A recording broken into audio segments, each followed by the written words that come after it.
प्रेक्षको नमस्कार. आजच्या हॅलो डॉक्टरच्या या भागामध्ये मी डॉक्टर प्रशांत जाधव आपल्या सर्व प्रेक्षकांचं मनपूर्वक स्वागत करतो.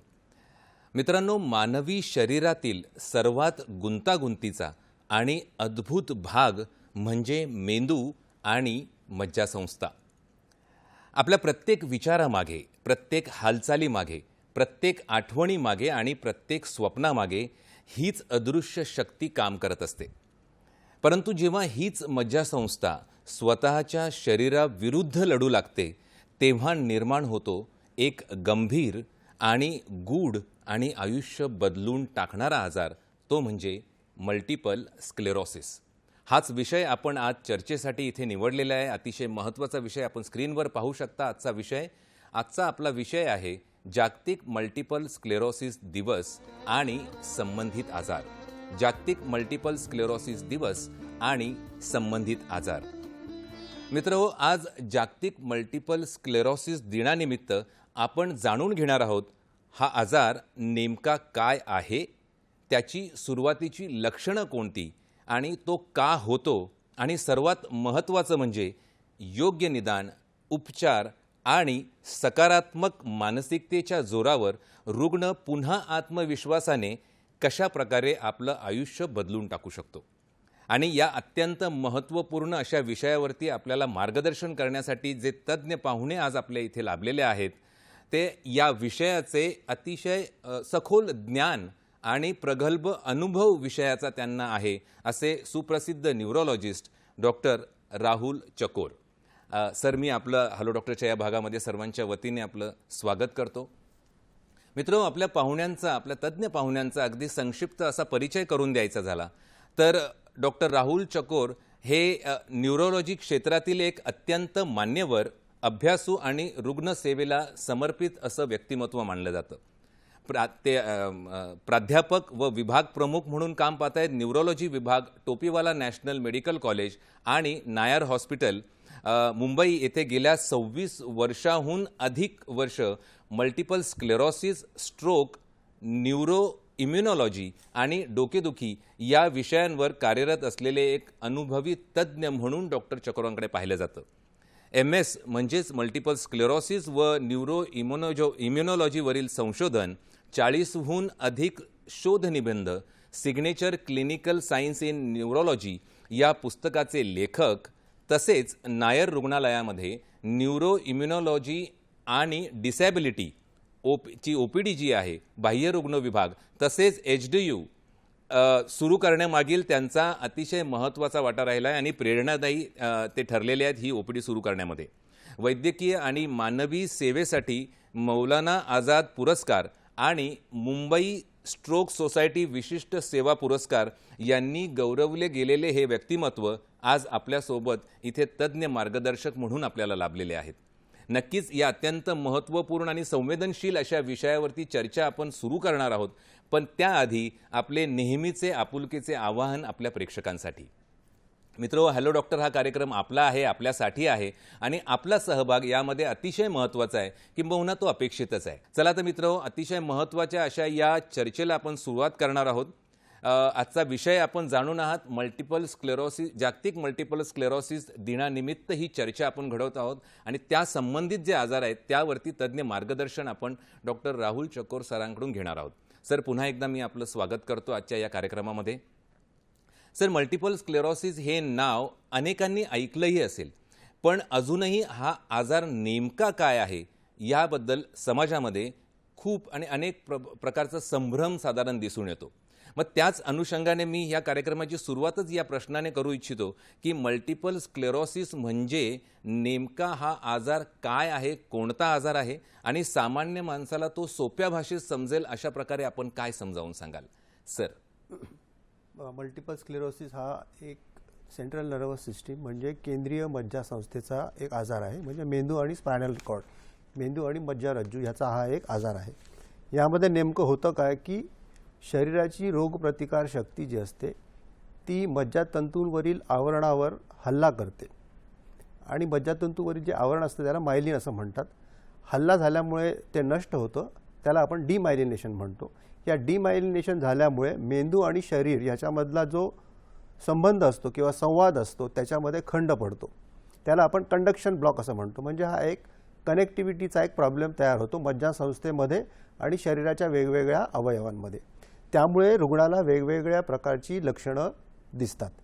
यामुळे होतं असं की उदाहरणार्थ जर डोळ्याच्या नसेमध्ये मधील डिमायलेशन झालं तर दिसायला कमी होऊ शकतं.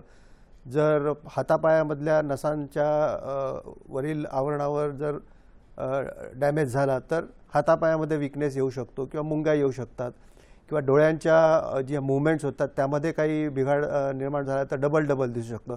असा वेगवेगळ्या प्रकारची लक्षणं रुग्णाला दिसू शकतात मल्टिपल स्क्लेरोसिस या आजारामध्ये. म्हणजे एकंदरीत काय तर शरीरावरील मज्जासंस्थावर परिणाम करणारा हा एक आजार आहे आणि गंभीर स्वरूप आहे त्याचं. एकंदरीत आपण जी लक्षणं सांगितलीत. मग सर आपल्या प्रत्येक हालचालीपासून विचारांपर्यंत सर्व काही मेंदू आणि मज्जासंस्थांवरती अवलंबून असतं. मग या आजारात मेंदू आहे, स्पायनल कॉर्ड आहे आणि मज्जातंतूमध्ये नेमका काय बिघाड होतो हे पण अगदी सोप्या भाषेमध्ये आपण आमच्या प्रेक्षकांना काय समजावून सांगाल? मल्टिपल स्क्लेरोसिसला आपण डिमायलिनेटिंग डिसीज म्हणतो. डिमायलिनेटिंग डिसीज म्हणजे मज्जातंतूवरील जे आवरण आहे त्याच्यावरील जे मायलिन असतं ते नष्ट झाल्यामुळे डिमायलिनेशन होतं. त्यामुळे वेगवेगळी लक्षणं दिसतात. जसं मी सांगितलं, दृष्टी समस्या येऊ शकते, हातापायामध्ये मुंग्या येऊ शकतात, सुन्नपणा होऊ शकतो, स्नायू कमकुवत होऊ शकतात, बॅलन्स प्रॉब्लेम होऊ शकतो, चालण्यामध्ये अडखळू शकतात पेशंट, बोलण्यामध्ये जीभ अडखळू शकते, हात किंवा पायामध्ये अशक्तपणा येऊ शकतो, चक्कर येऊ शकते किंवा डबल विजन असं होऊ शकतं. म्हणजे वेगवेगळ्या प्रकारची लक्षणं मज्जासंस्थेशी संबंधित जे असतील त्या रुग्णाला कुठलीही लक्षणं दिसू शकतात. ते त्याचं कुठल्या भागामध्ये हा दोष निर्माण झाला आहे त्या पद्धतीने रुग्णाला त्याची वेगवेगळी लक्षणं दिसू शकतात. म्हणजे यावर काही एक प्रकारचं लक्षण नाही आहे, वेगवेगळ्या प्रकारची लक्षणं रुग्णाला दिसू शकतात. म्हणजे साधारण या आजाराची लक्षणं वेगवेगळ्या रुग्णांमध्ये वेगवेगळ्या प्रकारची लक्षणं आपण सांगितलीत.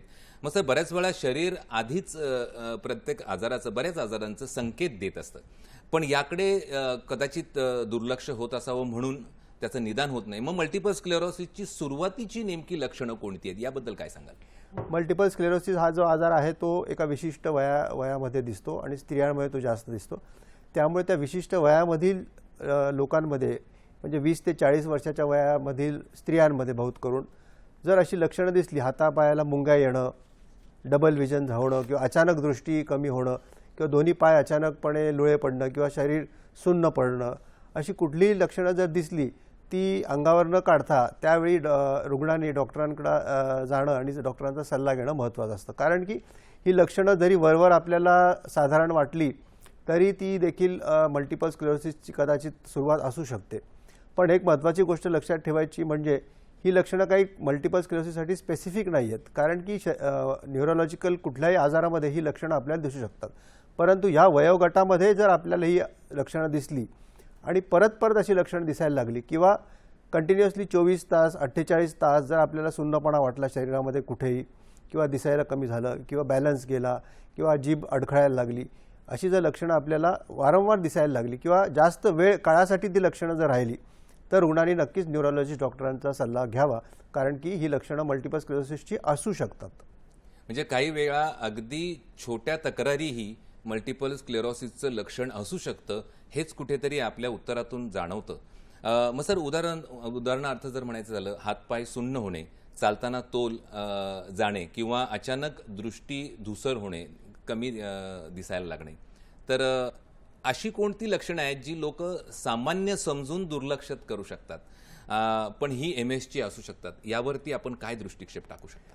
न्यूरोलॉजिकल सिम्पटममध्ये मुंग्या येणं हे अतिशय सामान्य एक लक्षण आहे. समजा हाताला मुंग्या आल्या तर असं वाटू शकतं की काय नस कुठेतरी दबली गेली असेल, हात डोक्याखाली आला असेल किंवा सुन्नपणा जर वाटत असेल तर असं वाटू शकतं की पायामधल्या नसांमध्ये काहीतरी झालं असेल किंवा न्यूरोपॅथी असेल. किंवा जर दिसायला कमी झालं तर सहसा रुग्ण काय करतील की डोळ्यांच्या डॉक्टरांकडे जातील आणि डोळे चेक करून घेतील. पण जर डोळ्यांच्या डॉक्टरांकडे गेले आणि डोळ्यांच्या डॉक्टरांनी सांगितलं की डोळ्यामध्ये काहीही बिघाड नाही आहे, तरी देखील दृष्टी कमी झाली आहे, मग ह्यामध्ये डोळ्याच्या नसेमध्ये हा प्रॉब्लेम असू शकतो आणि ऑप्टिक न्यूरायटिस हे असू शकतं. जर सुन्नपणा आला असेल हातापायांमध्ये आणि इतर सर्वसामान्य जी कारणं आहेत की हाताची नस दबली गेली आहे किंवा हे कारणं जर आपण एक्सक्लूड केली तर त्याच्यानंतर मल्टिपल स्क्लेरोसिसच्या रुग्णाला आहे किंवा कसे हे याच्या टेस्ट करणं खूप गरजेचं आहे. म्हणजे एकंदरीत वेळीच निदान झालं तर कुठेतरी उपचार करणं हे आणि उपचार प्रभावी होऊ शकतात हेच आपल्याला सुचवायचं या उत्तरातून. प्रेक्षको, आपण पाहतोय की वेगवेगळे कंगोरे, एक हा आजार नेमका काय आहे याबद्दल आपण साधारण सोप्या भाषेमध्ये आपल्याला आपल्या तज्ज्ञ मार्गदर्शकांनी समजावून सांगितलेलं आहे. अजून वेगळे कंगोरे आहेत की तरुणांमध्ये वाढणारा याचा प्रमाण जे आहे आणि निदान प्रक्रिया त्याची वेगवेगळ्या ज्या आहेत याबद्दलही आपण आज जाणून घेणार आहोत. पण आता इथे वेळ झाली एका छोट्याशा विश्रांतीची, तर कुठेही जाऊ नका, पाहत राहा आपला आवडता कार्यक्रम हॅलो डॉक्टर.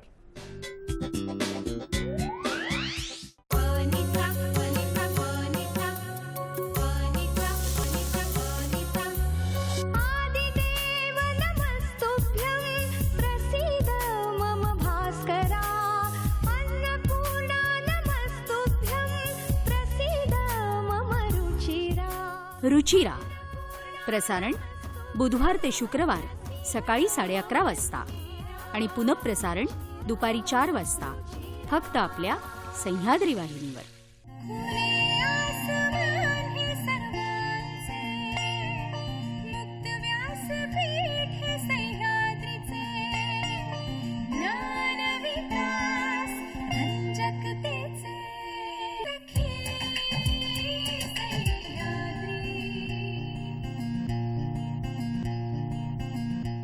सखी सह्याद्री दर मंगळवार आणि गुरुवार दुपारी 12 वाजता.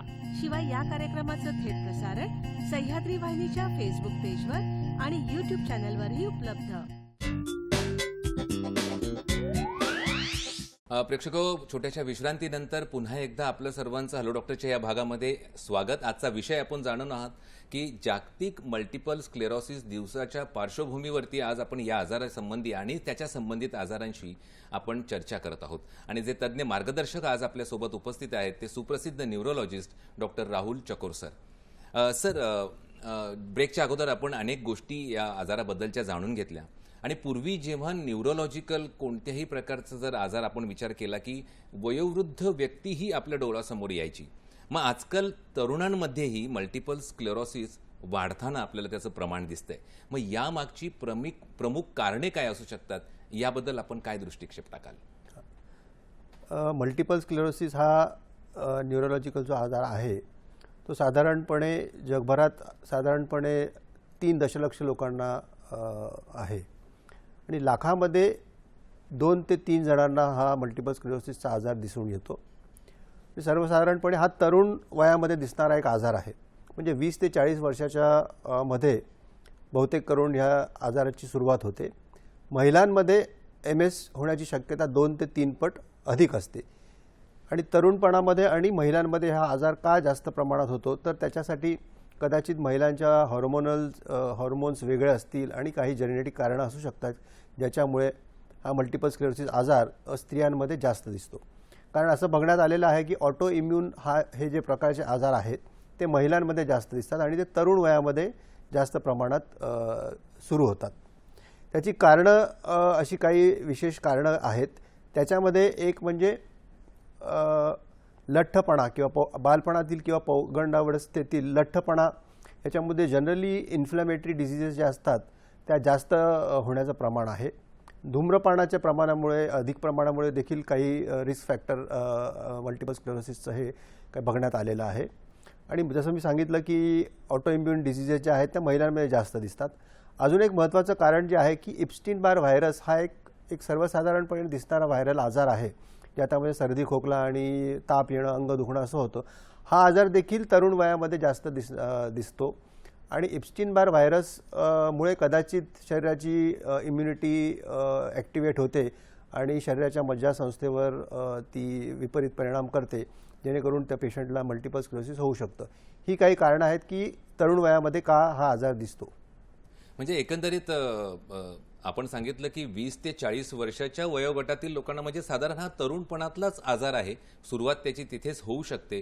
फक्त चर्चा न घडल्यामुळे कदाचित हा प्रश्न आपल्याला उद्भवत असेल की इतर आजार हे जास्त करून आपण वयोवृद्ध लोकांमध्ये पाहतो न्यूरोलॉजिकल. पण सर मग आजची जीवनशैली आहे, ताणतणाव आहे आणि बदलती दिनचर्या आहे, हाही मुद्दा इथे उपस्थित करणं गरजेचं आहे. हो, कारण की जसं मी सांगितलं की लठ्ठपणा ह्याच्यामुळे असं बघण्यात आलेलं आहे की इन्फ्लॅमेटरी डिसीजेसचं प्रमाण किंवा ऑटोइम्युन डिसीजेसचं प्रमाण थोडं त्याच्यामुळे वाढू शकतं, कारण की इम्युनॉलॉजी एक प्रकारे ॲक्टिवेट होते त्यामुळे. त्या कारणास्तव हा आजार काही प्रमाणामध्ये जास्त दिसू शकतो. पण जसं मी सांगितलं की ह्याचं एक काही ठोस असं कारण नाही आहे मल्टिपल स्क्लेरोसिस होण्याचं. त्याच्यामध्ये वेगवेगळे रिस्क फॅक्टर्स आहेत. तर तरुणपणामधला हा आजार म्हणजे 20 to 40 इयर्समध्ये जर व्यक्ती असेल आणि जर ती फिमेल असेल, स्त्री असेल पेशंट, तर त्याच्यामध्ये मल्टिपल स्क्लेरोसिसचं प्रमाण दिसण्याची शक्यता जास्त आहे. म्हणजे दॅट इटसेल्फ एक रिस्क फॅक्टर आहे 20 ते 40 वर्ष आणि स्त्रिया. अगदी महत्त्वाचं होतं ते आणि दिलासादायक तसं साधारण होतं की आणि पण सर अनेक रुग्णांमध्ये आपण बघतो की डॉक्टरांकडे ते फिरत राहतात आणि ह्या डॉक्टरकडून त्या डॉक्टरकडे जात राहतात आणि निदान त्याचं लगेच स्पष्ट होत नाही. मग निदानाच्या अनुषंगाने जर विचार करायचा झाला तर अचूक निदान करण्यासाठी कोणकोणत्या तपासण्या साधारण मल्टिपल स्क्लेरोसिसच्या अनुषंगाने गरजेच्या आहेत असं आपल्याला वाटतं. जसं मी सांगितलं की सुरुवातीला मी जी लक्षणं सांगितली तशी कुठलीही लक्षणं दिसली आणि जर आपण न्यूरोलॉजिस्टकडे गेलो तर न्यूरोलॉजिस्ट त्याचं फिजिकल एक्झामिनेशन एक पूर्णपणे फिजिकल एक्झामिनेशन करतील.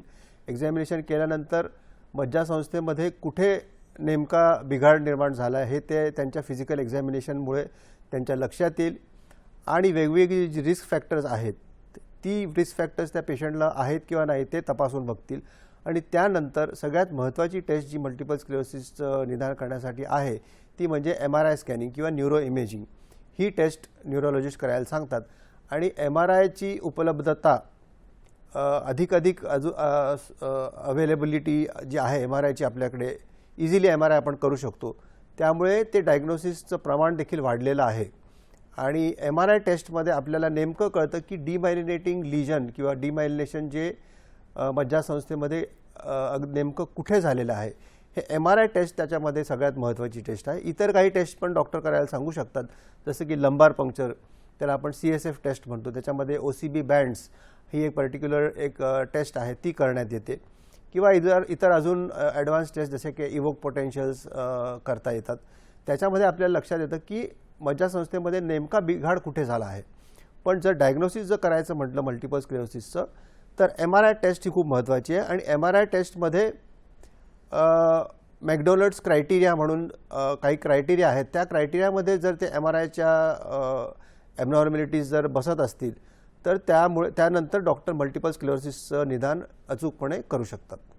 म्हणजे एकंदरीत MRI सारख्या आधुनिक तपासणीमुळे कदाचित या आजाराचं लवकर स्पष्टीकरण मिळत असेल आपल्याला. नक्कीच सर, कोणत्याही आजाराचं जेव्हा आपण नाव ऐकतो, खास करून आता आज आपण चर्चा करतोय मल्टिपल स्क्लेरोसिसची, तर रुग्ण आणि कुटुंबीय हे मानसिकदृष्ट्या कुठेतरी खचून गेलेले आपल्याला दिसतात. मग हा आजार म्हणजे काही प्रश्न असतात त्यांच्या मनामध्ये, तर हा आजार पूर्णपणे बरा होतो का की उपचाराने याला नियंत्रणात ठेवण्यात येतं, काय सांगाल? आता MS वर असं कुठलाही क्युअर असं नाही आहे, पण त्याला मेडिकल ट्रीटमेंट अगदी आहे, 100% मेडिकल ट्रीटमेंट आहे. प्रभावीपणे त्याचं मॅनेजमेंट केलं जाऊ शकतं, उपचार केले जाऊ शकतात आणि वेगवेगळ्या प्रकारची औषधं अवेलेबल आहेत ज्याच्यामुळे परत उद्भवणारे जे रिलॅप्सेस जे आहेत ते कमी करण्यात येऊ शकतात. त्याला आपण डिझीज मॉडिफाईंग थेरपी असं म्हणतो. त्याच्यानी रिलॅप्सेस अगदी कमी होऊ शकतात आणि वेगवेगळी सिम्पटमॅटिक ट्रीटमेंट देखील आहे ज्यामुळे रुग्णाला जो लक्षणं जे असतात त्याच्यावर खूप प्रमाणात त्याच्यावर कंट्रोल करता येऊ शकतो. जीवनशैलीतील बदल, सायकोलॉजिकल सपोर्ट, फॅमिली सपोर्ट इत्यादी, फिजिकल थेरपी, काउन्सिलिंग हे देखील यामध्ये महत्त्वाचा भाग आहे आणि ह्या सगळ्या च्यामुळे त्या आजारावर अगदी 100% एक प्रभावीपणे आपण त्याचं मॅनेजमेंट किंवा व्यवस्थापन करू शकतो. म्हणजे नेमकं इथेच सकारात्मक मानसिकतेची भूमिका अतिशय महत्त्वाची ठरते. मग सर मानसिक परिणाम आपण तीच चर्चा करत आहोत, तर थोडीशी मी पुढे घेऊन जातो ती चर्चा की शरीराच्या वेदनांपेक्षा मनातील भीती ही कधी कधी जास्त त्रासदायक ठरते.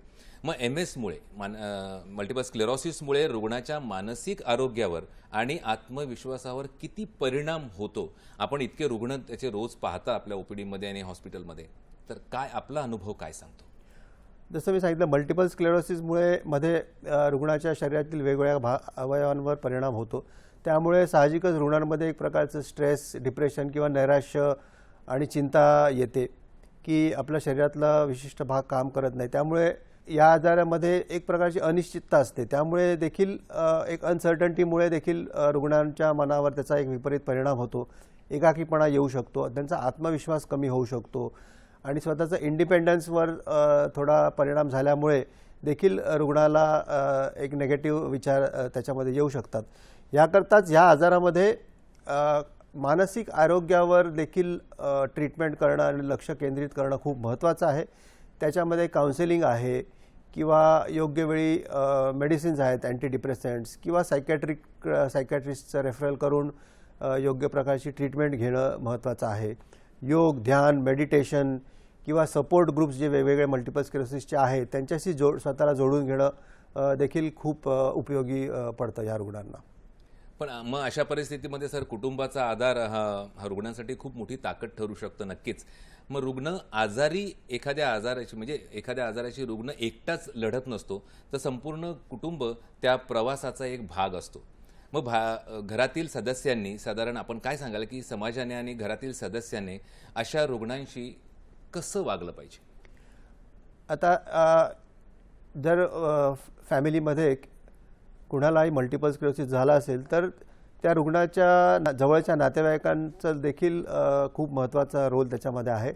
लक्षणांचा मागोवा घेणं किंवा ट्रॅक ठेवणं, औषधोपचाराचे व्यवस्थित पालन करणं, व्यवस्थित औषधं रुग्णाला देणं, रुग्णाला ज्या भावनिक डिस्टर्बन्सेस होतात परिणामांना सामोरे जाण्यासाठी कुटुंबाकडून काउन्सिलिंग किंवा सपोर्ट असणं खूप महत्त्वाचं आहे. कुटुंबियांची मदत आणि काउन्सिलिंग हे अतिशय महत्त्वाचं आहे. आणि बऱ्याच वेळा जसं मी सांगितलं की 20 ते 40 वयामध्ये हा आजार होतो. त्यामध्ये बऱ्याच वेळा या रुग्णांच्या पॅरेंट्सला किंवा स्पाऊसला, पतीला किंवा पत्नीला किंवा जर प्रौढ मुले असतील त्यांनी रुग्णाची काळजी घेणं खूप महत्त्वाचं असतं. आणि त्यामध्ये देखील असं होऊ शकतं की कंटिन्युअसली जर केअर त्या व्यक्तीच्या फॅमिली मेंबर्सला घ्यायला लागत असेल तर त्या फॅमिली मेंबर्सला देखील एक प्रकारचा बर्नआउट कधीकधी आणि किंवा भावनिक थकवा जाणवू शकतो. त्यामुळे त्यांच्याकडेही देखील लक्ष देणं खूप महत्त्वाचं आहे. त्याकरता देखील वेगवेगळे सपोर्ट ग्रुप्स आहेत आणि डॉक्टरांकडे जेव्हा तुम्ही जाल तर डॉक्टर नक्कीच त्या रुग्णालाच फक्त सायकोलॉजिकल सपोर्ट देत नाहीत, तर त्या फॅमिलीला देखील एक प्रकारचं एक काउन्सिलिंग करतात आणि या आजाराशी कसं मॅनेज करायचं हे शिकवतात. म्हणजे एकंदरीत भावनिक आधार हा या उपचारातील सर्वात महत्त्वाचा भाग म्हटलं तरी वावगं ठरणार नाही. सर मगाशी आपण म्हणालात की तरुणांमध्ये आणि नंतर महिलांमध्ये याचं प्रमाण जास्त आढळतं. मग विशेषमध्ये महिलांमध्ये जर हे प्रमाण जास्त असेल तर याची नेमकी कारणं आपण काय सांगाल? का दिसून येतं असं? जसं मी सांगितलं, हॉर्मोनल चेंजेसमुळे आणि जनरली ऑटोइम्युन डिसीजेस ज्या आहेत त्या महिलांमध्ये जास्त दिसतात. त्यामुळे हा आजार महिलांमध्ये जास्त प्रमाणात आपल्याला दिसतो. आणि मग सर मातृत्व आहे, करिअर आहे, वैयक्तिक आयुष्याबाबत कसं मग या गोष्टीकडे या अनुषंगाने कसं पाहता येईल? कारण की हा आजार 20 ते 40 वयोगटामध्ये दिसतो, स्त्रियांमध्ये दिसतो. त्यामुळे साहजिकच आहे की ह्या आजारामध्ये स्त्रियांचं करिअरवर काय परिणाम होणार किंवा गर्भधारणेमध्ये काय परिणाम होईल ह्यामध्ये चिंता निर्माण होते. पण महत्त्वाची गोष्ट ही आहे की मल्टिपल स्क्लेरोसिस असलेले रुग्ण सुरक्षितपणे लग्न करू शकतात आणि मुलांना देखील जन्म देऊ शकतात. जरी मल्टिपल स्क्लेरोसिस हा एक दीर्घकाळ चालणारा आणि अनिश्चित आजार जरी असला तरी मेडिकल ॲडव्हान्सेसमुळे आणि वेगवेगळ्या प्रकारच्या डिझीज मॉडिफाईंग ट्रीटमेंट ज्या आहेत त्याच्यामुळे हा आजार कंट्रोलमध्ये ठेवता येऊ शकतो. आणि वैद्यकीय सेवेच्या सहाय्याने अनेक रुग्ण हे सामान्य एक नॉर्मल लाईफ अगदी जगू शकतात, समाधानरित्या एक करिअर मॅनेज करू शकतात आणि यशस्वी कौटुंबिक जीवन देखील त्या जगू शकतात. त्याच्यामध्ये महत्त्वाचं आता गोष्ट आहे की स्त्रियांमध्ये गर्भधारणा आणि न्यूरो इन्फ्लमेटरी आजार किंवा मल्टिपल स्क्लेरोसिस सारखे आजार याचं एक प्रकारे प्लॅनिंग एक सुरुवातीला करणं गरजेचं असतं, कारण की बरीच सारी औषधे जी असतात ती गर्भधारणाच्या वेळी आपल्याला देता येत नाहीत. त्यामुळे एक प्लॅन्ड प्रेग्नन्सी मल्टिपल स्क्लेरोसिसच्या स्त्रियांमध्ये करणं महत्त्वाचं असतं. आणि बऱ्याच वेळा असं लक्षात येतं की जर माइल्ड आजार असेल तर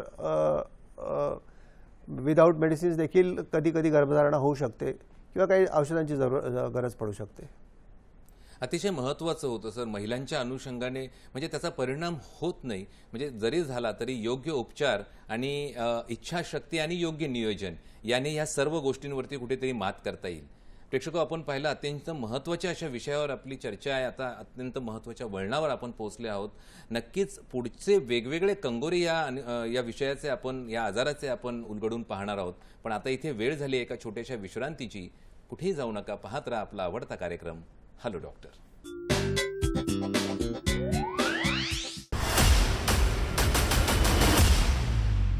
क्रीडा विश्वातील ताज्या घडामोडींवर आधारित कार्यक्रम क्रीडांगण.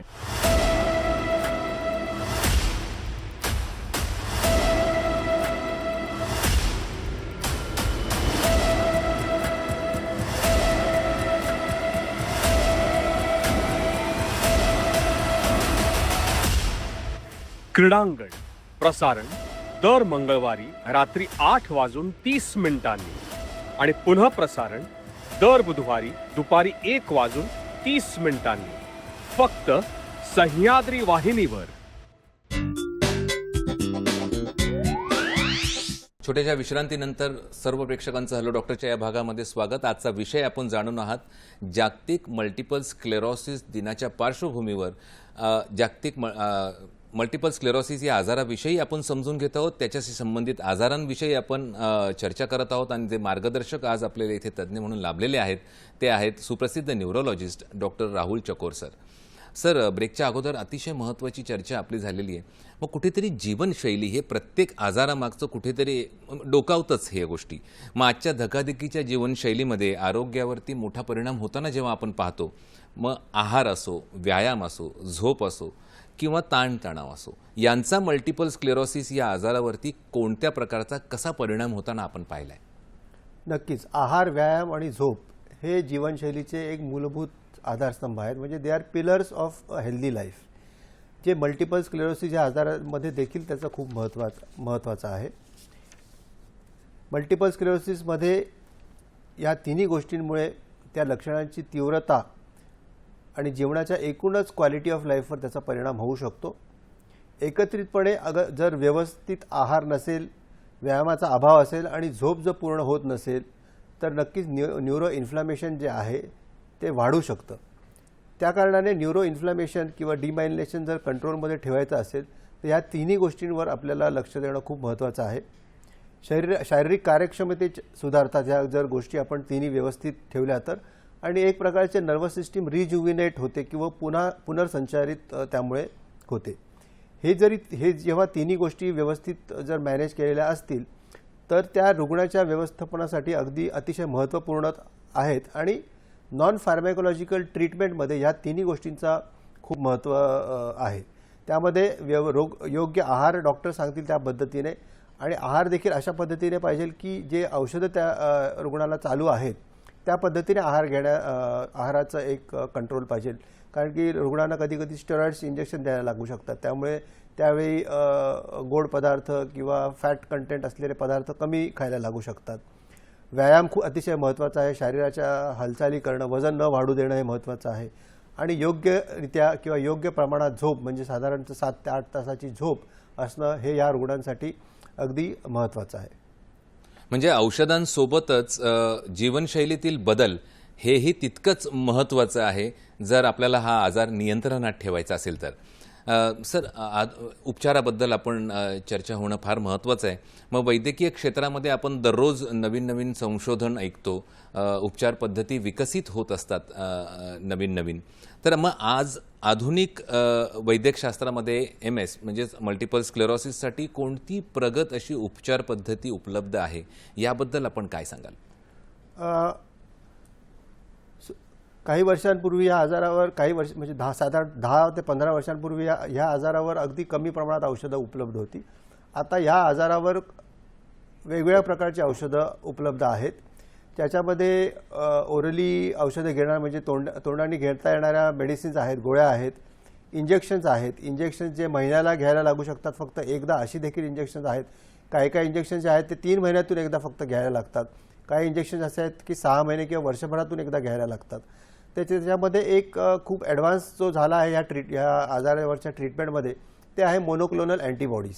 या मोनोक्लोनल अँटीबॉडीज ज्या आहेत त्या अतिशय पॉवरफुल असं एक हे मेडिसिन आहे, ज्यामुळे शरीराची प्रतिकारशक्ती जी शरीराच्यावरच विपरीत परिणाम करते, मज्जासंस्थेवर विपरीत परिणाम करते, त्यावर ती कंट्रोल करते आणि इन्फ्लॅमेटरी जे डिमायलिनेटिंग लिजन्स तयार होतात त्याच्यामुळे मल्टिपल स्क्लेरोसिसमध्ये त्यांना अतिशय आटोक्यात आणते. आणि असं पण बघण्यात आलेलं आहे की जे डिमायलिनेटिंग लिजन्स आहेत किंवा MRIमध्ये जे आपल्याला वेगवेगळ्या प्रकारचे पांढरे चट्टे दिसतात ते या मोनोक्लोनल अँटीबॉडीजच्या ट्रीटमेंटनी ते कमी होतात आणि रुग्णाची जी फिजिकल जी लॉस झालेला आहे तो देखील त्याच्यामध्ये रिपेअर होतो. आणि ही अतिशय पॉवरफुल औषधं आहेत. त्याच्यामुळे जे रिलॅप्सेस आहेत मल्टिपल स्क्लेरोसिसचे ते खूप कमी प्रमाणात दिसून येतात आणि रुग्णाचा हा आजार जो आहे तो प्रोग्रेस होण्यापासून त्याच्यामध्ये खूप मदत होते मोनोक्लोनल अँटीबॉडीज या प्रकारच्या औषधांमुळे. नक्कीच, म्हणजे यामुळे रुग्णांच्या जीवनमानातही कुठेतरी सकारात्मक बदल आपल्याला घडवून आणता येईल या नवीन उपचार पद्धतींमुळे. सर, आपला आजचा विषयच आहे की मल्टिपल स्क्लेरोसिस आणि त्याच्या संबंधित असलेले आजार. मग MS सोबत काही संबंधित जे आजार, ऑटोइम्यून न्यूरोलॉजिकल डिसऑर्डर जेव्हा आपण म्हणतो, याविषयीही चर्चा आपण या निमित्ताने होणं अतिशय गरजेचं आहे. मग संबंधित आजार जर म्हटलं तर कोणते न्यूरोलॉजिकल विकार हे यामध्ये समाविष्ट होतात, हे आपण काय सांगू शकाल? मल्टिपल स्क्लेरोसिस जसं मी सांगितलं हा डिमायलिनेटिंग आजार आहे आणि त्याचे संबंधित आजार म्हणजे रिलेटेड कंडिशन्समध्ये अनेक आजार आता गेल्या 5 ते 10 वर्षात शोध लागलेला आहे. त्याच्यामध्ये myelin oligodendrocyte antibody related diseases किंवा मोगॅड हा एक महत्त्वाचा एक आजार आहे.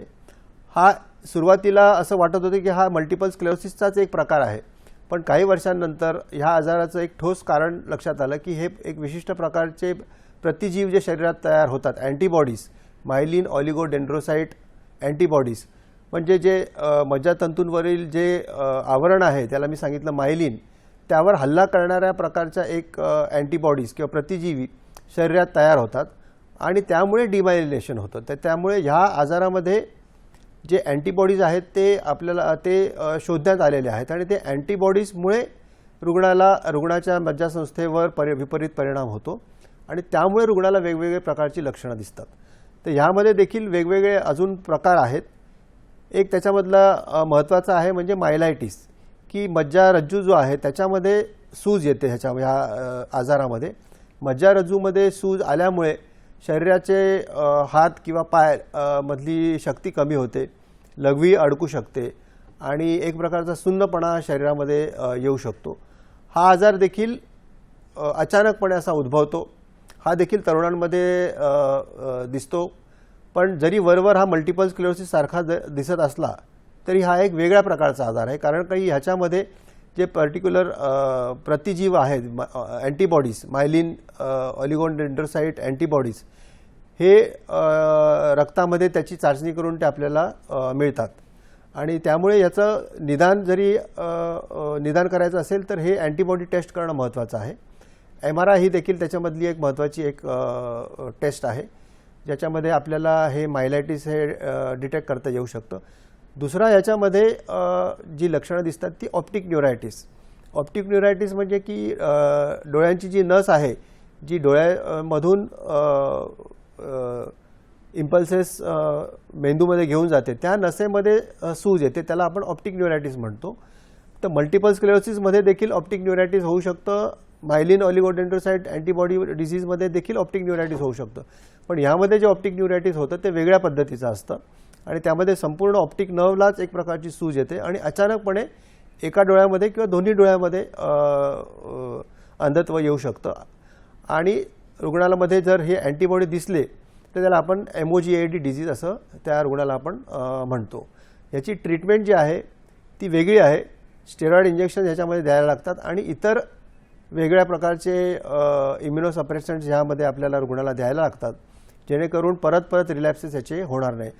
ह्या प्रकारचा आजार जो आहे तो तरुण वयामध्ये आणि पौगंडावस्थेमध्ये ॲडॉलेसंट मुलांमध्ये देखील मुलींमध्ये देखील हा दिसण्यात येतो. त्याच्यामध्ये एडेम किंवा ॲक्यूट डिसेमिनेटेड एन्केफेलोमायलायटिस असं एक आजाराचं नाव आहे, तो देखील आजार ह्याच्यामुळेच ह्याच अँटीबॉडीजमुळे होतो असं लक्षात आलेलं आहे. त्यामध्ये देखील मेंदूमध्ये सूज निर्माण होते आणि ड्राउझिनेस येऊ शकतो किंवा हातापायामध्ये सुन्नपणा येऊ शकतो किंवा इतर अजून मज्जातंतूशी संबंधित लक्षणं दिसू शकतात. दिसायला कमी होऊ शकतं किंवा लघवी तुंबू शकते किंवा अजून इतर देखील लक्षणं दिसू शकतात. हा एक प्रकारचा एक मल्टिपल स्क्लेरोसिस रिलेटेड आजार आहे. साधारणपणे वरवर दिसताना हा सारखा दिसतो, पण ह्याच्यामध्ये वेगळ्या प्रकारचं अँटीबॉडी आपल्याला रक्ताच्या टाचांमध्ये दिसून येतं. मग अँटीबॉडीज जेव्हा प्रतिजीव जेव्हा आपण म्हणतो शरीरामध्ये तयार होतं, याच्यामध्ये अजून एक नाव आपण बऱ्याच वेळा ऐकतो, तो म्हणजे GBS गियाबारी सिंड्रोम. तर ह्याचाही कुठेतरी एकसारखे त्याचे लक्षणं दिसतात? हो, आता अगदी चांगला प्रश्न विचारला की GBS सिंड्रोम देखील हा ऑटो इम्यून किंवा न्यूरो इम्युनॉलॉजिकल कंडिशन आहे, परंतु ती पेरिफेरल नर्वस सिस्टीमचा तो आजार आहे. त्यामध्ये शरीराच्या ज्या छोट्या छोट्या नसा आहेत, ज्या मज्जारज्जूपासून निघाल्यानंतर ज्या नसा आहेत त्यामध्ये प्रतिजीवी हल्ला होतो आणि त्यामुळे GBS होतं. त्यामध्ये देखील हातामध्ये कमजोरी येणं, पायामध्ये कमजोरी येणं असं होतं.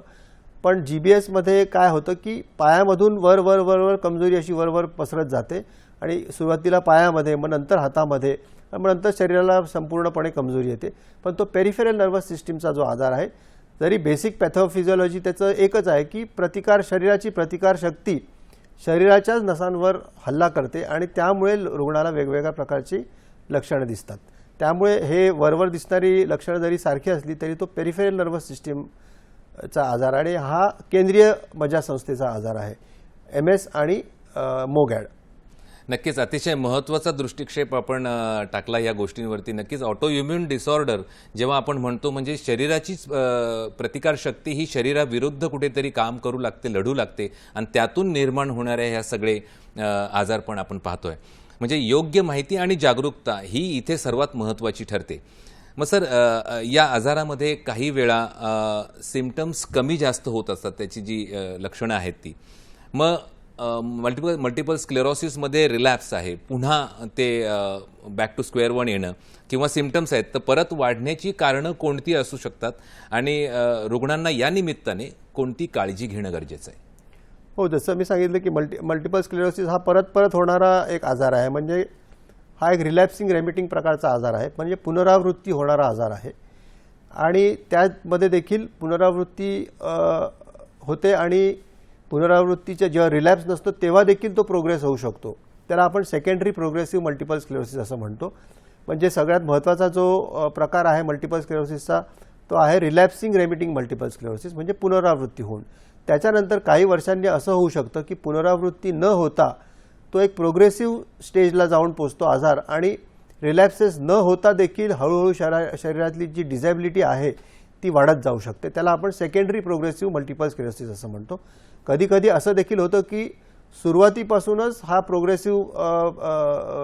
प्रोग्रेसिव्ह पद्धतीने हा आजार वाढत जातो. त्याला आपण प्रायमरी प्रोग्रेसिव्ह मल्टिपल स्क्लेरोसिस असं म्हणतो.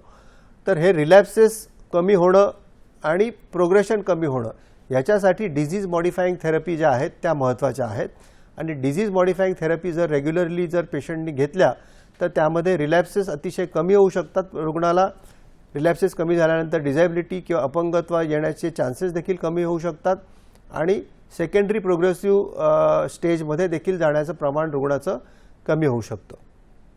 म्हणजे एकंदरीत नियमित फॉलोअप आणि उपचार सातत्याने घेणं हा एकमेव उपाय ह्याच्यावरती आहे आणि त्या आजाराबरोबर जगायचं कसं हे शिकणं तितकंच महत्त्वाचं आहे. सर, आपण शहरी भागाबद्दल बोलतो बऱ्याच वेळा, न्यूरोलॉजिकल डिसऑर्डर, पण ग्रामीण भागाबद्दल जेव्हा आपण चर्चा करतो तेव्हा म्हणजे महानगरांमध्ये याचं प्रमाण आपल्याला साधारण जागरूकता वाढताना दिसते, पण ग्रामीण भागात अजूनही माहिती तितकीशी पोचत नाही आहे किंवा त्या प्रमाणाची जी अपेक्षित जी जागरूकता आहे ती तेवढी नसते. मग ग्रामीण भागामध्ये मल्टिपल स्क्लेरोसिसची कोणती गंभीर लक्षणे साधारण आपल्याला दिसतात आणि आपला अनुभव या ग्रामीण भागाबद्दलचा काय सांगतो? जसं मी सांगितलं की शहरी भागामध्ये आपल्याला वेगवेगळ्या प्रकारच्या टेस्टच्या अवेलेबिलिटी आहेत. अगदी MRI टेस्ट चाचण्या असतील किंवा CT स्कॅन असतील किंवा वेगवेगळ्या इव्होक पोटेन्शियल वेगवेगळ्या न्यूरोलॉजिकल टेस्ट असतील त्या सहजपणे उपलब्ध असतात आणि रुग्णाचं जे आहे स्पेशलिस्टकडे जाण्याचं एक प्रमाण जे असतं जे जास्त प्रमाण दिसतं आपल्याला. परंतु ग्रामीण भागामध्ये अंगावर लक्षणं काढणं हे जे आहे त्याच्यानी रुग्णाचं डायग्नोस्टिक डिले एक होऊ शकतो. साधारणपणे दिसायला जर कमी लागलं तर रुग्ण डोळ्याच्या डॉक्टरांकडे जातो, पण जर किंवा चष्म्याचा नंबर काढून घेतो. पण जर चष्म्याचा नंबर काढल्याने देखील जर दृष्टीमध्ये जर सुधारणा होत नसेल तर मग नक्कीच रुग्णांनी न्यूरोलॉजी डॉक्टरांकडे जाणं गरजेचं आहे. किंवा हाताला पायाला कुठे मुंग्या यायला लागल्या किंवा बॅलन्स गेला तर बऱ्याच वेळा रुग्णाला असं वाटतं की काहीतरी ऑर्थोपेडिक त्रास झाला आहे, की गुडघ्याच्या दुखीमुळे चालायला त्रास होतो आहे किंवा चेहरा वाकडा झाला तर रुग्णाला असं वाटू शकतं की हा स्ट्रोक आला आहे की अर्धांग वायूचा झटका आला आहे. तर हे नसून काही वेळा हे मल्टिपल स्क्लेरोसिसचं देखील लक्षण असू शकतं. त्यामुळे असं कुठलंही लक्षण जर दिसलं तर रुग्णांनी त्वरित न्यूरोलॉजी डॉक्टरांचा सल्ला घेणं महत्त्वाचं आहे आणि अंगावर कुठलंही दुखणं न काढणं हे अतिशय महत्त्वाचं आहे, जे आपण ग्रामीण भागातील रुग्णांनी हे अगदी नक्कीच लक्षात ठेवण्यासारखं आहे. दुखणं हे अंगावर न काढणं हा तितकाच महत्त्वाचा संदेश होता आजचा, कारण उशिरा निदान झाल्यास नक्कीच उपचार सुरू होण्यास विलंब होतो आणि सगळ्याच गोष्टी पुढे लांबतच जातात. सर, अतिशय महत्त्वाच्या वळणावरती आपली चर्चा आहे, पण आता इथे वेळ झाली एका छोट्याशा विश्रांतीची. तर कुठेही जाऊ नका प्रेक्षको, पाहत राहा आपला आवडता कार्यक्रम हॅलो डॉक्टर.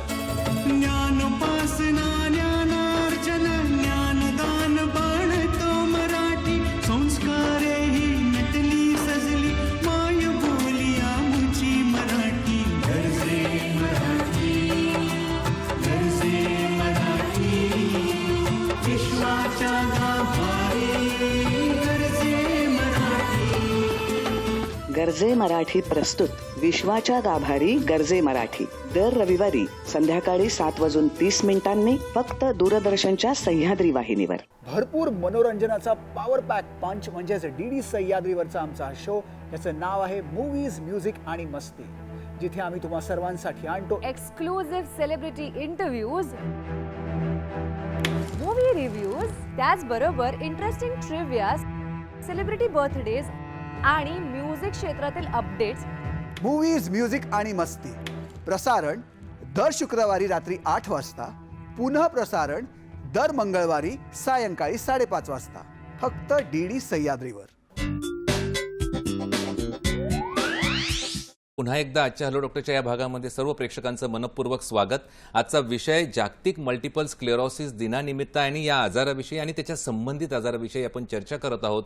तज्ज्ञ मार्गदर्शक जे आपल्याला लाभलेले आहेत ते सुप्रसिद्ध न्यूरोलॉजिस्ट डॉक्टर राहुल चकोर सर. सर, संबंधित आजाराचा जेव्हा आपण विचार करतो तेव्हा अनेक संबंधित आजार आपण सांगितले. अजूनही यामध्ये काही अशा गोष्टी आहेत जे आपल्याला अधोरेखित करू इच्छिता? हो, त्यामध्ये एक महत्त्वपूर्ण एक आजार आहे रिलेटेड डिसऑर्डर मल्टिपल स्क्लेरोसिसच्या संबंधितच. त्याचं नाव आहे NMOSD म्हणजे न्यूरोमायलायटिस ऑप्टिका स्पेक्ट्रम डिसऑर्डर, असं याचं मोठं एक लांबलचक नाव आहे. तर NMO हे एक न्यूरोमायलायटिस ऑप्टिका अँड रिलेटेड डिसऑर्डर्स. यामध्ये देखील मज्जारज्जूमध्ये सूज येते आणि डोळ्यांच्या नसेमध्ये देखील त्याच्यामध्ये त्रास होतो. इतर देखील त्याची लक्षणं काही आहेत, जसं की ड्राउझिनेस येणं, बेशुद्ध होणं किंवा वारंवार उलट्या होणं, ही या आजाराची वेगवेगळी लक्षणं आहेत. यामध्ये देखील जी मज्जारज्जूमध्ये जी सूज येते त्यामुळे पायामध्ये आणि हातामध्ये कमजोरी येऊ शकते, अचानक अंधत्व येऊ शकतं.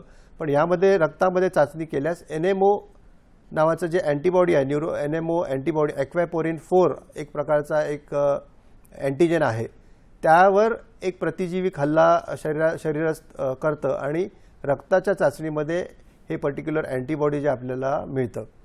आणि सुरुवातीच्या काही साधारण ते 10 ते 15 वर्षांपूर्वी जोपर्यंत ह्या अँटीबॉडीचा शोध लागला नव्हता तेव्हा बरीच रुग्ण याची मल्टिपल स्क्लेरोसिस आहे असं म्हणून त्याची ट्रीटमेंट लोकांनी घेतलेली होती. परंतु नंतर ह्या अँटीबॉडीचा शोध लागल्यानंतर असं लक्षात आलं की हा एक वेगळ्या प्रकारचा आजार आहे.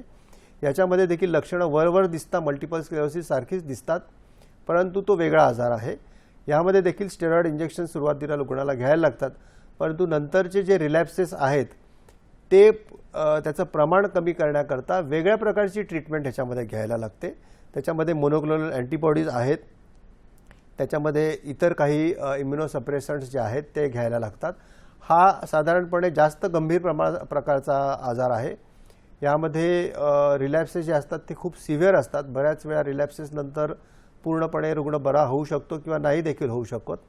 त्यामुळे जरी वरवर दिसणारे हे आजार जे आहेत मल्टिपल स्क्लेरोसिस सारखेच दिसतात, परंतु डॉक्टरांचं सल्ला घेण्यानंतर, डॉक्टर पूर्णपणे त्याची तपासणी केल्यानंतर, MRI चाचणी केल्यानंतर आणि वेगवेगळ्या रक्ताच्या चाचण्यांमध्ये जर हे अँटीबॉडीजची टेस्ट केल्यानंतर काय रिपोर्ट येतो त्या पद्धतीने त्याचं निदान करण्यात येतं आणि त्या पद्धतीने त्याची ट्रीटमेंट करण्यात येते. अतिशय सोपं करून आणि सुलभ शब्दांमध्ये आपण एकंदरीत शब्द जरी त्यातले किचकट असले, काही आजार हे किचकट आहेत, पण आपण अतिशय सोपं करून आमच्या प्रेक्षकांना समजावून सांगितलं. नक्कीच प्रत्येकापर्यंत जी गोष्ट पोचवायची ती नक्कीच पोचली आहे असं मला आशा आहे ह्या गोष्टीची. सर, ह्या आजार हे जे प्रगल्भ चालणारे म्हणजे खूप दिवस चालणारे आणि दिवसेंदिवस वाढत जाणारे जे आजार असतात, तर यांच्यामध्ये पुनर्वसन आणि सकारात्मकता ह्या सर्व गोष्टी तितक्याच महत्त्वाच्या मानल्या जातात. औषधं इतकंच त्यालाही खूप महत्त्व आहे. मग फिजिओथेरपी आहे, काउन्सिलिंग आहे, रिहॅबिलिटेशन आहे, या गोष्टी साधारण मल्टिपल स्क्लेरोसिसच्या आजारामध्ये या रुग्णांसाठी किती महत्त्वाच्या आपल्याला वाटतात? हो, जसं की आपण बघितलं की लक्षणं दिसली तर रुग्णांनी त्वरित डॉक्टरांकडे जाणं महत्त्वाचं आहे, जेणेकरून लवकर निदान होईल. लवकर निदान झाल्यामुळे योग्य उपचार जे आहेत ते सुरुवातीला लगेच रुग्णाला मिळतील, त्यामुळे रिलॅप्सेस कमी होतील. तरी देखील काही रुग्णांमध्ये डिझॅबिलिटी किंवा अपंगत्व येऊ शकतं आणि अपंगत्व आल्यानंतर रुग्णाला नॉन फार्मॅकोलॉजिकल ट्रीटमेंट म्हणजे औषधांव्यतिरिक्तची जी ट्रीटमेंट आहे ती देखील खूप महत्त्वाची आहे. त्याच्यामध्ये रुग्णाला फिजिओथेरपी, ज्याने शरीराची लवचिकता जी आहे ती मेंटेन करणं महत्त्वाचं असतं, त्याच्यामध्ये मदत होऊ शकते. ऑक्युपेशनल थेरपी म्हणजे जे रुग्ण जे आपले करिअर जे आहे किंवा ज्या पद्धतीचे कामं रुग्ण करत असेल दैनंदिन जीवनामध्ये, ती कामं रुग्णाला कशी करता येतील हे ऑक्युपेशनल थेरपिस्ट त्याच्यामध्ये रुग्णाला मदत करू शकतात. काउन्सिलिंग त्याच्यामध्ये महत्त्वाचं आहे. समुपदेशन जे आहे ते न्यूरोलॉजिस्ट करू शकतात किंवा प्रोफेशनल काउन्सिलर्स आहेत, काउन्सिलर्सचा देखील सल्ला घेता येऊ शकतो.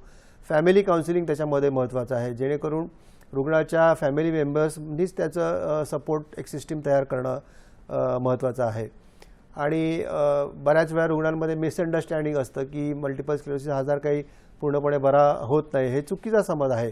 मल्टिपल स्क्लेरोसिसवर आता वेगवेगळ्या प्रकारची ट्रीटमेंट उपलब्ध आहे, कंट्रोलमध्ये ठेवता येऊ शकतो आणि रुग्णांना एक सामान्य जीवन रुग्ण जगू शकतात आणि एक सक्रिय जीवन जगू शकतात. जरी रुग्णांना अपंगत्वाला आलं असेल तरी देखील करिअर काउन्सिलिंग आपण करू शकतो आणि त्याचं करिअरमध्ये थोडंफार मॉडिफिकेशन करून किंवा त्याचे जे वर्कर्स आहेत किंवा जे इतर त्याचे सहकारी आहेत त्यांच्या मदतीने देखील रुग्ण एक प्रकारचं नॉर्मल एक जीवन जगू शकतो आणि पूर्ववत पद्धतीने काम करू शकतो. या सगळ्या गोष्टी अतिशय महत्त्वाच्या आहेत. म्हणजे ही एक प्रकारची एक टीमवर्क आहे. जर मल्टिपल स्क्लेरोसिसचा रुग्ण असेल तर त्यामध्ये फक्त औषधोपचारच नाहीत, तर एक प्रकारचं एक मोठं एक टीमवर्क आहे आणि त्याच्यासाठी सपोर्ट ग्रुप्स देखील आहेत आणि सपोर्ट ग्रुप्समध्ये इतर लोकांना जी मल्टिपल स्क्लेरोसिसची इतर लोकांशी त्या रुग्णाचा संबंध निर्माण होऊ शकतो आणि त्याच्याने त्याला एक पॉझिटिव्हिटी एक येऊ शकतो की एक नॉर्मल आयुष्य इतर लोक कसे जगतायत हे देखील त्याला त्याच्यामध्ये समजू शकतो. म्हणजे अगदी थोडक्यात सांगायचं तर उपचार म्हणजे केवळ औषध नाही आहे, तर संपूर्ण जीवनशैलीचा प्रवास असतो, त्यामुळे त्या अनुषंगाने ह्या सर्व गोष्टी समजून घेणं अतिशय गरजेचं आहे. सर, व्यापक विषय आहे, पण अतिशय थोडक्यात आपण एकंदरीत पूर्ण ही चर्चा जी आहे त्याचे सर्व आयाम आपण साधारण कव्हर केल्याचे आपल्याला दिसत आहेत. मग सर, आजच्या चर्चेतून आपण आजाराची वैद्यकीय बाजू बऱ्यापैकी समजून घेतली, पण शेवटी प्रत्येक रुग्णाला कुठेतरी ती जगण्याची जी जिद्द आहे किंवा उमेद देणं हे तितकंच आवश्यक आहे. मग जागतिक मल्टिपल स्क्लेरोसिस दिवसानिमित्त ही चर्चा जर असताना त्यांच्या कुटुंबियांना आणि प्रेक्षकांना आपण कोणता प्रेरणादायी संदेश जाता जाता द्याल? मल्टिपल स्क्लेरोसिस हे नाव ऐकल्यानंतर लोकांच्या मनामध्ये एक प्रकारची धडकी भरते, ती लोकांनी अगदी काढून टाकणं गरजेचं आहे. कारण की मल्टिपल स्क्लेरोसिस हा आजार जो आहे तो आता एक कुठल्याही न्यूरोलॉजिस्टकडे जर तुम्ही गेला तर प्रत्येक न्यूरोलॉजिस्ट साधारणपणे हे रुग्ण अगदी डेली बेसिसवर बघत असतात आणि त्यावर जर सुरुवातीलाच निदान झालं आणि योग्य उपचार जर सुरुवातीलाच जर घेतले रुग्णांनी तर बरेच रुग्ण त्याच्यामध्ये एक नॉर्मल आयुष्य एक जगू शकतात, नॉर्मल करिअर करू शकतात. स्त्रिया असतील तर त्या देखील योग्य प्लॅनिंगनी एक गर्भधारणा होऊ शकते, त्या नॉर्मल फॅमिली लाईफ जगू शकतात आणि फक्त औषधोपचारावरच फक्त लक्ष केंद्रित न करता एक होलिस्टिक अप्रोच जो आपण त्याला म्हणू की फार्मॅकोलॉजिकल ट्रीटमेंट किंवा counselling, physiotherapy, occupational therapy, counselling, family support या सगळ्या जर बाबती आपण लक्षात घेतल्या आणि सगळ्या दृष्टिकोनातून जर मल्टिपल स्क्लेरोसिसच्या रुग्णांना आपण जर उपचार दिले तर हा आजार अगदी इतर कुठल्याही आजारासारखाच अगदी सर्वसाधारण आजार आहे असं रुग्णांनी समजायला पाहिजे. आणि हा आजार जरी झाला असेल कोणाला तरी त्यांना अगदी नॉर्मल एक आयुष्य आपण जगता येऊ शकतं आणि त्यामुळे न घाबरता या आजाराला सामोरं जाणं याच्याबद्दल काही शंकाच माझ्या मनात नाही आहे आणि सगळ्या रुग्णांना नॉर्मल आयुष्य जगता येऊ शकतं, मल्टिपल स्क्लेरोसिस जरी असेल कुणालाही देखील. खरंच सर, आजार शरीराला थकवू शकतो, पण आशा, जिद्द आणि सकारात्मकता ही मनाला पुन्हा उभं राहण्याची, पुन्हा उभारी घेण्याची कुठेतरी ताकद देते. आजच्या चर्चेतून प्रेक्षको एक गोष्ट लक्षात आली आणि स्पष्ट झाली की मल्टिपल स्क्लेरोसिस हा आयुष्य संपवणारा नाही आहे आजार, तर आयुष्य नव्या धैर्याने कुठेतरी जगण्याचं आव्हान देणारा हा आजार आहे. योग्य वेळी निदान, आधुनिक उपचार, कुटुंबाचा आधार आणि स्वतःवरील विश्वास या 4 गोष्टी रुग्णाला पुन्हा नव्याने उभं राहण्यामध्ये कुठेतरी मदत करतात. शरीर कधी कधी थकतं, पण आशा, जिद्द आणि मनाची शक्ती कधीच हरू देऊ नका. कारण अंधार कितीही दाट असला तरी एका छोट्याशा प्रकाश दीपाने किंवा प्रकाश कारणाने दिशा मिळण्याची शक्यता दाट असते. आज अत्यंत सखोल आणि सोप्या भाषेमध्ये मार्गदर्शन आज आपल्या तज्ज्ञ पाहुण्यांनी डॉक्टर राहुल चकोर सरांनी केलं. सर, मी आपले आज सर्व आमच्या प्रेक्षकांतर्फे त्यांच्या वतीने मी आपलं मनपूर्वक आभार मानतो, वेळात वेळ काढून जे आपण इथे आलात. आणि प्रेक्षको, आपल्याला आरोग्याची काळजी घेणं हे अतिशय महत्त्वाचं आहे. दुर्लक्ष करू नका लक्षणांकडे आणि योग्य पद्धतीने तज्ज्ञांचा आपण सल्ला घेणं तितकंच गरजेचं आहे. आता आपण या भागाची इथेच सांगता करत आहोत. पुन्हा भेटूया हॅलो डॉक्टरच्या नवीन भागामध्ये नवीन विषयासह नवीन तज्ज्ञांसोबत. तोपर्यंत स्वस्थ रहा, मस्त रहा, सजग रहा, आनंदी रहा. नमस्कार.